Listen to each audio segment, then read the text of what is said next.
সুপ্রিয় দর্শকবৃন্দ, আসসালামু আলাইকুম রহমতুল্লাহি ওয়া বারাকাতুহু। তৃতীয় শুভেচ্ছা দিবেন, আশা করি সকলেই ভালো আছেন। বিশ্বকাপের কাউন্টডাউন শুরু হতেই ভক্তদের মনে একটি বড় প্রশ্ন যে ব্রাজিল ইতিহাসের সর্বোচ্চ গোলদাতা তারকা খেলোয়াড় নেইমার শেষ পর্যন্ত আগামী সোমবার যে বিশ্বকাপের চূড়ান্ত স্কোয়াড ঘোষণা করতে যাচ্ছে ব্রাজিল, সেই তালিকায় থাকবেন তো? ব্রাজিলের মানুষের ভিতর এই প্রশ্নটি যেমন এখন ঘুরপাক খাচ্ছে, ঠিক একইভাবে বলতে গেলে নেইমারকে দলে রাখা না রাখা নিয়ে কঠিন পরীক্ষায় পড়েছেন দলটির কোচ।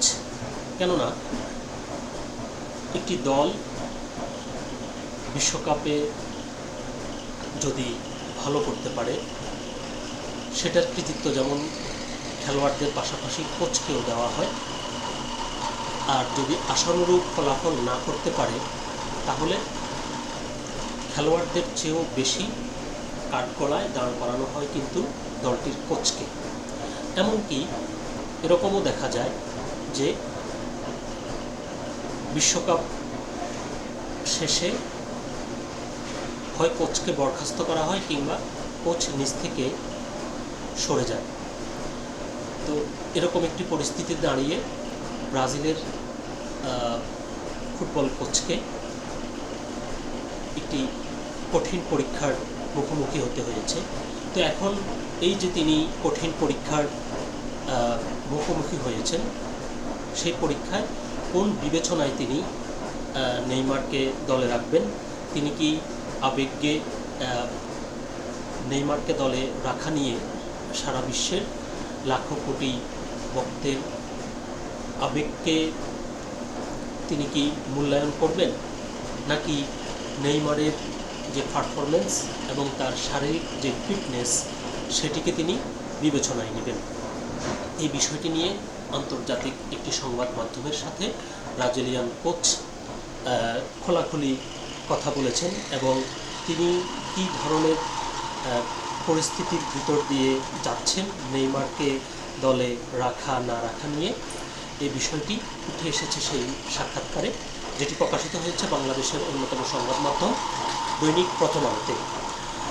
আবেগ দিয়ে নেইমারের বিশ্বকাপ ভাগ্য ঠিক করবেন না আনচেলত্তি, এটি হচ্ছে প্রতিবেদনটির শিরোনাম। বিস্তারিত বলছে যে ব্রাজিলের কোচ কার্লো আনচেলত্তি আগামী সোমবার বিশ্বকাপের চূড়ান্ত দল ঘোষণা করবেন ব্রাজিল জুড়ে।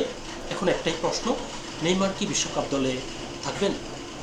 34 বছর বয়সী এই ফরওয়ার্ড ব্রাজিলের ইতিহাসের সর্বোচ্চ গোলদাতা, কিন্তু চোটের সঙ্গে দীর্ঘ লড়াই আর সান্তোসে ফেরার পর আশানুরূপ পারফর্ম করতে না পারায় আগামী 11ই জুন শুরু হতে যাওয়া বিশ্বকাপ ব্রাজিল দলে তার জায়গা পাওয়া নিয়ে ঘোর অনিশ্চয়তা তৈরি হয়েছে। রেকর্ড 5 বারের বিশ্ব চ্যাম্পিয়নদের বিশ্বকাপ দল কেমন হবে সেটা নিয়ে এখন চূড়ান্ত হিসাব মেলাচ্ছেন আনচেলত্তি। একদিকে যেমন আছে নেইমারের প্রতি, নেইমারের মতো তারকার প্রতি আবেগ, অন্যদিকে আছে ফিটনেসের কঠোর বাস্তবমুখী দাবি। আনচেলত্তি এখন এই দুইয়ের সমীকরণ মেলাতে ব্যস্ত। বার্তা সংস্থা রয়টার্সকে গতকাল মঙ্গলবার দেওয়া সাক্ষাৎকারে আনচেলত্তি এ নিয়ে বলেন, দল নির্বাচনের সময় অনেক কিছু মাথায় রাখতে হয়। যে প্রতিভা নেইমার দেখিয়েছেন তাতে এই দেশের জন্য তিনি অবশ্যই একজন গুরুত্বপূর্ণ খেলোয়াড়, কিন্তু তিনি বেশ কিছু সমস্যায় ভুগেছেন এবং ফেরার জন্য কঠোর পরিশ্রম করছেন। ইদানিং তার খেলায় উন্নতি হয়েছে এবং নিয়মিত খেলছিল, তবে সিদ্ধান্ত নেওয়াটা আমার জন্য মোটেও সহজ নয়। আমাদের খুব সতর্কভাবে এর ভালো মন্দ দিকগুলো খতিয়ে দেখতে হবে। Rio de জেনেরোর Barra da Tijuca পাহাড়ের কোল ঘেঁষে অবস্থিত ব্রাজিল ফুটবল ফেডারেশনের সদর দপ্তরে রয়টার্সকে সাক্ষাৎকার দেন আনচেলত্তি। ফুটবল ইতিহাসের অন্যতম সফল এই কোচ অত্যন্ত শান্ত মেজাজে নেইমারকে দলে রাখা বা না রাখার মতো স্পর্শকাতর বিষয়ে নিজের ভাবনার কথা জানান। আনচেলত্তি ইউরোপের শীর্ষ 5 লিগের সব কটিতেই শিরোপা জেতা একমাত্র কোচ। খেলোয়াড় হিসেবে দুবার ও কোচ হিসেবে রেকর্ড 5বার চ্যাম্পিয়ন্স লিগের ট্রফি জিতেছেন এই ইতালিয়ান কোচ। পেশাদার ক্যারিয়ারে অজস্র কঠিন সিদ্ধান্ত নিলেও দল নির্বাচন নিয়ে সম্ভবত এমন জটিলতায় আগে কখনো পড়েননি আনচেলত্তি। সতীর্থরা প্রকাশ্যেই নেইমারকে দলে নেওয়ার জোরালো দাবি জানাচ্ছেন। অন্যদিকে সমর্থকেরা দুই ভাগে বিভক্ত। একাংশ এখনও প্রিয় তারকার জাদুকরী ফুটবল দেখতে উন্মুখ, অন্য অংশের শঙ্কা নেইমারের শরীর কি তার সৃষ্টিশীল মস্তিষ্কের সঙ্গে তাল মেলাতে পারবে। আনচেলত্তি বলেন, আমি খুব ভালো করে জানি নেইমার কতটা জনপ্রিয়। শুধু সাধারণ মানুষই নন, সতীর্থদের কাছেও তিনি সমান প্রিয়। ব্রাজিলের এই কোচ ব্যাখ্যা করেন, দলে জায়গা পেতে জনপ্রিয়তা একটি বড় প্রভাবক, কারণ নেইমারকে দলে নিলে কেমন পরিবেশ তৈরি হবে তা মাথায় রাখতে হচ্ছে। এমন নয় তাকে দলের ড্রেসিং রুমে নেতিবাচক প্রভাব পড়বে। সে সবার খুব পছন্দের ও ভালোবাসার মানুষ। খেলোয়াড়দের দাবির প্রসঙ্গে আনচেলত্তি বলেন, খেলোয়াড়রা তাদের মতামত দেবে, এটাই স্বাভাবিক। যারা আমাকে পরামর্শ দিচ্ছেন তাদের সবার কাছে আমি কৃতজ্ঞ, তবে দিন শেষে এই সিদ্ধান্ত নেওয়ার জন্য সঠিক ব্যক্তি হলাম আমি। নেইমারকে বিশ্বকাপ দলে নিতে সতীর্থদের আবদার কি আনচেলত্তিকে প্রভাবিত করছে? এমন প্রশ্নে আনচেলত্তির উত্তর, সতীর্থদের কথায় একটা বিষয় পরিষ্কার, নেইমার দলে থাকা মানে ড্রেসিং রুমের পরিবেশ নষ্ট হওয়া নয়। আনচেলত্তির দুশ্চিন্তা ড্রেসিং রুম নিয়ে নয়, বরং বাইরের আলোচনা নিয়ে। আনচেলত্তি বলেন, দলের ভিতরের পরিবেশে কোনো প্রভাব পড়বে বলে আমি মনে করি না। আমাদের ড্রেসিং রুমের পরিবেশ খুব ইতিবাচক ও স্বচ্ছ। দলে যে খেলোয়াড়ই থাকুক না কেন শেষ পর্যন্ত এই ইতিবাচকতা বজায় থাকবে। কিন্তু বাইরের পরিবেশ বা সংবাদ মাধ্যম কী বলছে তা তো আর আমার নিয়ন্ত্রণে নেই। বড় প্রশ্ন হলো, নেইমার কি আধুনিক ফুটবলের কৌশলে মানিয়ে নিতে পারবেন? আনচেলত্তি এমন 4 জন ফরোয়ার্ড চান যারা দৌড়াতে পারবেন, প্রেসিং করবেন এবং প্রয়োজনে নিচে নেমে রক্ষণ সামলাবেন। চোটে ভুগে নিয়মিত খেলতে না পারা একজন খেলোয়াড়ের জন্য যা বেশ কঠিন। অবশ্যই ইতালিয়ান এই কোচ নেইমারের উন্নতির আভাসও দিয়েছেন। তার মতে, নেইমারের ফিটনেসে সাম্প্রতিক সময়ে ইতিবাচক পরিবর্তন লক্ষ্য করা গেছে। নেইমারের সাম্প্রতিক অবস্থা নিয়ে আনচেলত্তি বলেন, গত কয়েক ম্যাচে নেইমারের ফিটনেসে অনেক উন্নতি হয়েছে।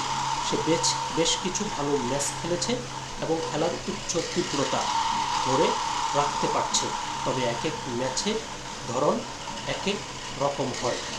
নেইমারকে দলে নেওয়ার বিষয়ে চূড়ান্ত সিদ্ধান্ত যে একান্তই তার নিজের, সেটিও পরিষ্কার করে দিয়েছেন আনচেলত্তি। তার ভাষায়, নেইমারকে দলে রাখতে কেউ আমাকে চাপ দেয়নি। আমার পূর্ণ স্বাধীনতা আছে, আমি শতভাগ পেশাদারের জায়গা থেকেই সিদ্ধান্ত নেব। ফুটবলার হিসেবে নেইমার কেমন পারফর্ম করছেন কেবল সেটি বিবেচনায় নেওয়া হবে, অন্য কিছু নয়। বিশ্বকাপে ব্রাজিলের জন্য নিখুঁত দল গড়া সম্ভব কিনা এমন প্রশ্নে আনচেলত্তির উত্তর, নিখুঁত দল গড়া কি সম্ভব? অসম্ভব। তবে আমি এতটুকু নিশ্চিত, অন্য কেউ দল গড়লে যে ভুল হতো, আমার দলের ভুলের পরিমাণ তার চেয়ে অনেক কম। তো বোঝাই যাচ্ছে যে আনচেলত্তি নেইমারকে নিয়ে যে কঠিন পরীক্ষায় একদিকে ব্রাজিল সহ বিশ্বজুড়ে লাখো কোটি ভক্তের ভালোবাসা, নেইমারের প্রতি আবেগ এবং তার ক্রীড়া নৈপুণ্য দেখার তৃষ্ণা, অন্যদিকে নেইমারের ফিটনেসের কঠিন বাস্তবতা। আমরা এমন সংবাদও দেখেছি যে ব্রাজিলের একজন সংসদ সদস্য 3 পৃষ্ঠার চিঠি লিখেছেন নেইমারকে যাতে দলে রাখা হয়। দেশটির প্রেসিডেন্ট, যাকে নেইমার সমর্থন করেননি, একসময় সমর্থন করেছেন ওই প্রেসিডেন্টের বিরোধী পক্ষকে। সেই প্রেসিডেন্ট নেইমারের সেই সাপোর্ট করার কথা ভুলে গিয়েও নেইমারকে যেন দলে রাখা হয় সেই আর্জি জানিয়েছেন। কিন্তু কোচ বলছেন যে ফিটনেসই হচ্ছে শেষ কথা। তো দেখা যাক আগামী সোমবার আনচেলত্তি যে কঠিন পরীক্ষার কথা বলা হচ্ছে সেই পরীক্ষা তিনি শেষ পর্যন্ত কী সিদ্ধান্ত নেন ব্রাজিলের চূড়ান্ত স্কোয়াডে নেইমারকে কি তিনি রাখবেন নাকি রাখবেন না, সেটি জানা যাবে আগামী সোমবার। সকল ভালো থাকবেন, সুস্থ থাকবেন। আল্লাহ হাফেজ।